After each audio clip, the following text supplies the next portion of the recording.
Shalom, shalom, Israel. First and foremost, I want to give all honor, glory, and praises unto YAHAWAH, BaHashem, YAHAWASHI, BaHashem, Ruach double honors to the elders and apostles of Great Millstone. Shalom to the mighty Akim, Wathim, who are diligently waiting to be delivered from this final captivity, as well as the speckled bird that may look like the other nations, but are actually Yasharallah. This is Brother Kawakub coming at you with another lesson.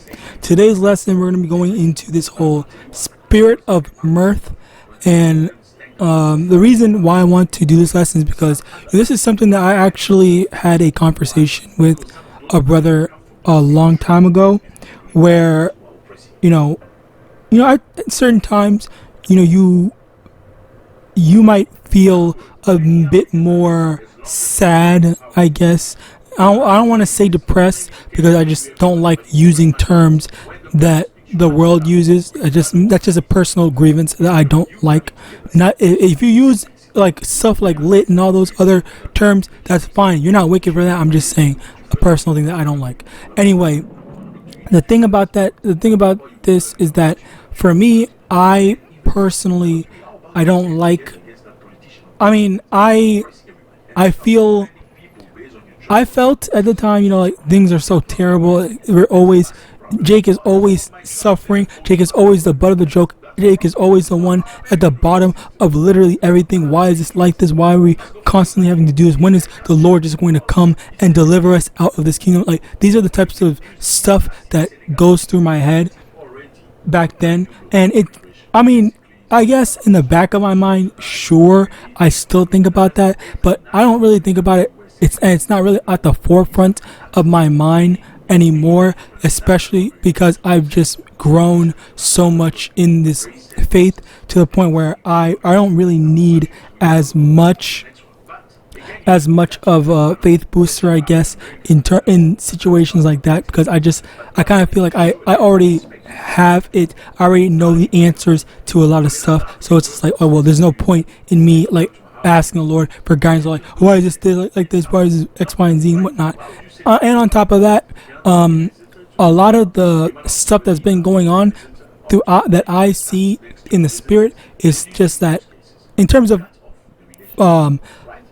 biblical prophecies and the end times and stuff like that, these are the things that are actually helping me to be more sane and to understand that we're just that much closer to the end, and call LAWAYA for that simply, all right? Because that's something that I am able to come to terms with and stay calm in that sense, because the Lord is helping us to really get through all these issues. All right, so call LAWAYA for that.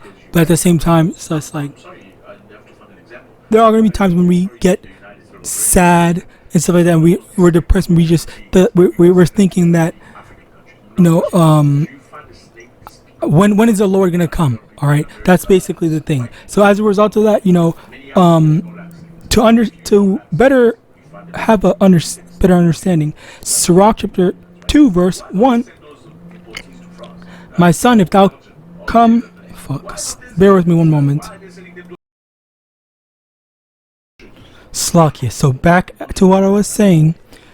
Sirach chapter 2 verse 1. My son, if thou come to serve the Lord, prepare thy soul for temptation, set thy heart aright, and constantly endure, and make not haste in time of trouble. Cleave unto him, and depart not away, that thou mayest be increased at thy last end. So basically, verse 4, whatsoever is brought upon thee, take cheerfully and be patient when thou art changed to a lower state. And there's more to it. There's more to it. You could read more, but I think it's down all the way down to verse 7. But maybe we might get into that. But the key thing here is that we are expected to go through hardships. Okay, we, as in the followers of Yahawah, Yahawashi, and the thing to remember is that this kingdom, this world, is not supposed to be where it's the end all be all, and this is what we are looking forward in life as a whole. All right, and that's the thing. You have so many Jakes, okay, that have just become content with, oh yeah, I'm making money, or I'm doing this, I got my own business and stuff like that. When it's like, okay, sure, but like, it's just like this is not right. This is not right. This is not moral. This is not okay. All right, this type of world, kingdom, whatever you want to call it, it's not. I don't know, and that's I'm gonna say, I will admit, it is a very emotional. That's a very emotionally charged statement that I'm saying, but I still feel like, in general, and maybe I wouldn't be speaking like this if. Maybe I wouldn't be speaking like this if I was rich. I don't know. I genuinely don't know. I would like to think that if I, as an individual, all right, if I got rich as an individual in this kingdom, I would still want better for my people, because I genuinely do not like how, even if you are rich as an Israelite man, you are still susceptible to just unfair imprisonment, unfair a whole bunch of stuff, and like that should still scare so many of our people. And I think that the reality of that is that it truly does, okay? Because that's just something that you growing up as an Israelite, that's not something that you have the luxury of just not worrying about. You always have to worry about, okay, because my skin color is not white, all right, white as the fucking clouds, all right, simply because of that factor, simply because you don't have Eastern, European, I meant to say European features, all right, simply because of that, you are viewed as lesser than. You are viewed as a second class citizen, all right. Like that's the reality of it, and that's how terrible it is. Where on the flip side of that, Esau has everything. Esau is enjoying Esau is living it up, all right. Like that's how terrible and miserable. Even if it doesn't matter how things are, like that's just something that will never change. Your money does not change how you are treated, all right, in this society. But yeah, again, this is why we endure now. We don't go seeking, this kingdom's wealth, or this kingdom's riches, or this kingdom's treasures, which actually, let's get that. All right.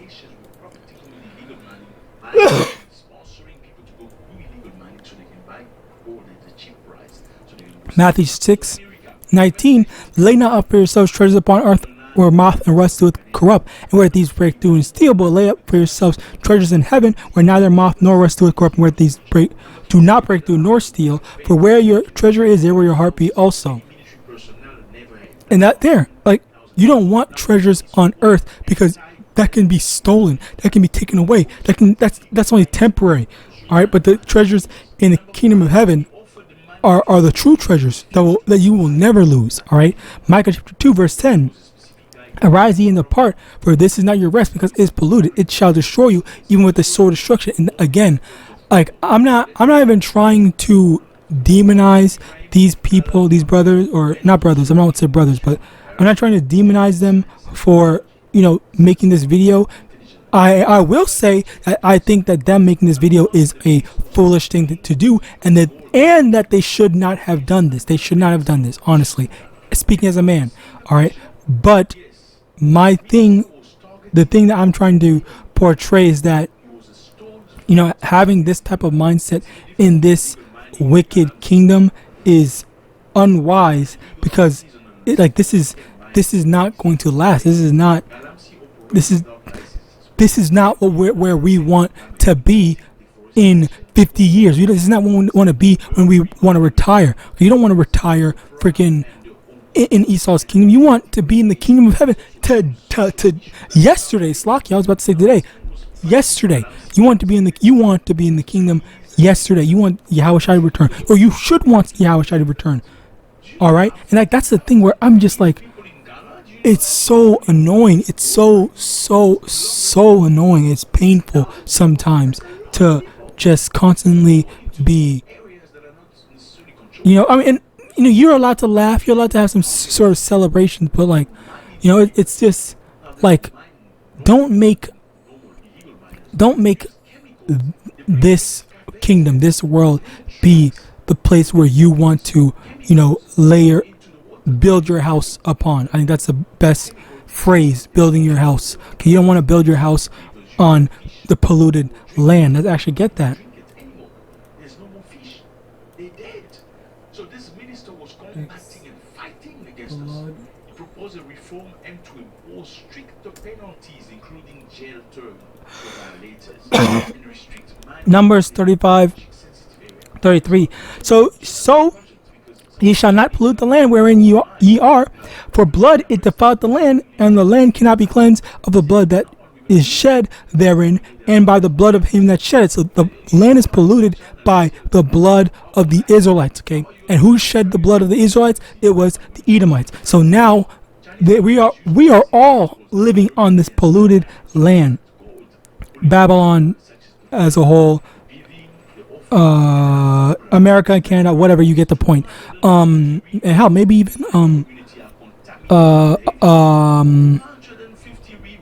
Europe. I don't know. I don't remember the history. I don't know the history of that, of Europe. Okay, but basically, the thing about that is the thing about this is that we don't want to build our house on polluted land, thinking that, oh yeah, this is the end all be all. Like, this is where we truly are supposed to be set apart and saying, like, if this is truly what I want the kingdom. Okay, and we are supposed to be praying, fasting and praying, asking the Lord, when please send the day, send Yahawashi. All right, let's get that. Luke chapter 18, verse 7, and shall not Yahweh avenge his own elect, which cry day and night unto him, though he bear long with them? Are you crying day and night? Are you crying day and night, asking the Lord, get us out of here? All right, I know it's not good to always be sad and all. It's not healthy for you, but like, damn, can we like get a nationwide fast, a worldwide fast of just like, this is exaggeration, but like, maybe if you think about it, if you really do it, maybe ask the Lord to accelerate things. I really don't know. I'm just saying. All right, I think they did that one time, though. But like, I really just, Slocky, this is a bit of an emotional thing for me, because this is something that I truly did think about this, and this is a little bit hits close to home. Anyway, continuing on. Micah chapter 2 verse 10, arise ye and depart, for this is not your rest, because it is polluted, it shall destroy you, even with a sword destruction. Okay, so this is polluted, this is the wickedness of the land. Don't just like that movie, leave the world behind. You need to understand to leave this world behind, and don't be seeking after this world. All right. Ecclesiastes chapter 7 verse 4, the heart of the wise is in the house of mourning, but the heart of the fool is in the house of mirth. All right, so yeah, that's the thing, where the heart of the wise is in the house of mourning. We are mourning right now, so we're waiting for Yahawashi to return, so that that mourning will come to an end. We just read it in Luke chapter 18 verse 7, where the elect are crying day and night, waiting for the Lord to send Yahawashi. All right, send our Lord Yahawashi. Okay, and then the fools are in the house of mirth, living it up and whatnot. All right, saying, oh yeah, this is the best time to live in. Bear with me one moment.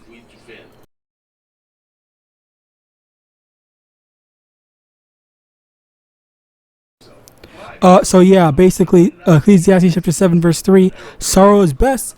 Slakia. Ecclesiastes chapter 7 verse 3, sorrow is better than laughter, for by the sadness of the countenance, the heart is made better. Also, let me get this, and then we'll end it off there.